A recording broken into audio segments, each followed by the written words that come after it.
So hey everyone, welcome back to my backstory continued. This week we're going to talk about the time I got arrested. It's a big one. Woo! It really affected my life, and I look forward to sharing it with you. So here you go. All right, so let's get real for a second. None of us is perfect, and I know I am especially not perfect. So let me tell you about one of those stories. Growing up in high school and middle school, I was never really one to pick sides. Pick the popular side, pick the unpopular side. My heart honestly went out to everybody, whether they were popular or not. And so I kind of ran with both crews. I ran with the ones that didn't get in much trouble, the ones that did get in trouble, and everything in between. So one day, some friends and I decided we wanted to go to a club. They had a teen night thing, probably Wednesday, I don't remember. We actually wound up taking my truck, although I wasn't driving, because one of my other friends decided, hey, we should do some drinking on the way up. So they brought, I think it was a case of Natural Light. Natural Light, the choice beer of teenagers everywhere, I guess.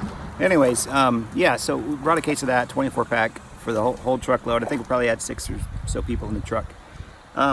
Because I knew we were going to be drinking, I was like, well, I don't want to drive. So one of my other friends offered to drive my truck.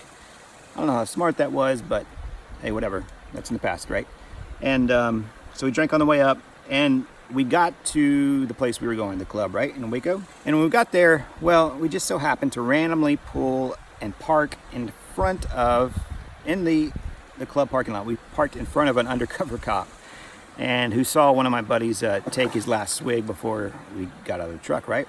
So, of course, they got out of their car. They said, hey, boys, you've been drinking? And we were like, yeah, obviously. So, they were pretty cool about it for the most part. And they were like, all right, guys, well, here's what's going to happen. I need you to pour everything out. Party foul, I know, but, they're the cops, which we did. They wrote us an MIP, minors in possession, and they wanted us to go down to just at the bottom of the parking lot was a gas station. So they asked that we'd go down there and call somebody to drive us home, call our parents, right? So we're already embarrassed. We got ticketed, didn't get to go to the club, and we make our way down to the gas station. So half of us go inside, half of us stay outside. Most of us went to the bathroom. Some stayed inside of the convenience store. I was one of the ones that went in the bathroom, and some of my other buddies who stayed out were just chit-chatting with the clerk at the counter, right? So while I'm in the bathroom, one of my friends jokingly pulls his finger out like this, like a gun, right? And says, hey, give me all your money. And then they go on talking about other random stuff. Well, apparently she panicked, the clerk behind the counter, and she pushed the panic button, which called the cops. Of course, we didn't know this at the time. Later on, fast forward a little bit, we're hanging out outside around the payphone because we're all calling our parents, and the cops pull up. So let me rewind real quick. So while we're in the store, I know this is going to sound completely dumb, but remember I was drunk. When we deliver ice, we oftentimes bring it inside the convenience store, and as a courtesy, we would mop up the water that spilled on the floor to keep people from slipping, right? Well, for whatever reason, after I got done in the bathroom, I came out, I was wandering around, looking at drinks and snacks, and I saw there was a mop behind the counter. So I started to go for it, and I said, hey, you mind if I mop up? And she was like, no, stay back. I was like, okay. I was respectful. I said, okay, and I left, right? Well, I didn't understand at the time how stressed she was, I guess. When the cops showed up, they had us all lined up in front of the window, in front of the convenience store. What they were doing, they wanted the clerk to point out the one that tried to go behind the counter. Well, she was unable to point out who actually went behind the counter. I've always tried to be honest and true, right?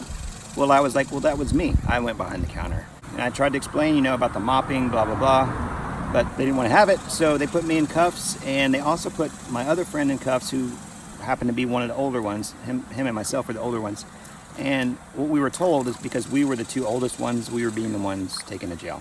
So everybody else got to go home with their parents, and I got to go to jail. I spent the night there. In the morning, Mom and Dad came and bailed me out. But we went through the whole process. Of course, I had to pay the money back to my parents for the bail, and I had to go through the probation and all that kind of stuff. Turns out, long story short, they actually tried to call it a terroristic threat.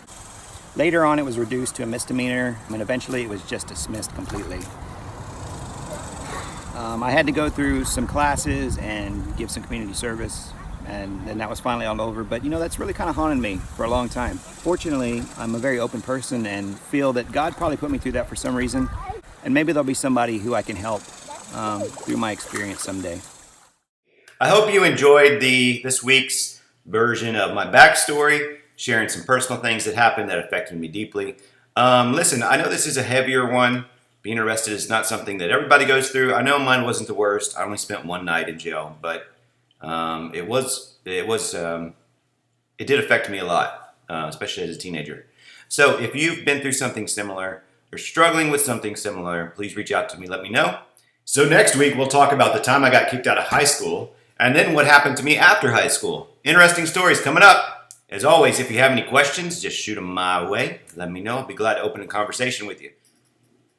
Woo! As always, guys, like, follow, subscribe, and share. Jeremy Drummer. Ah!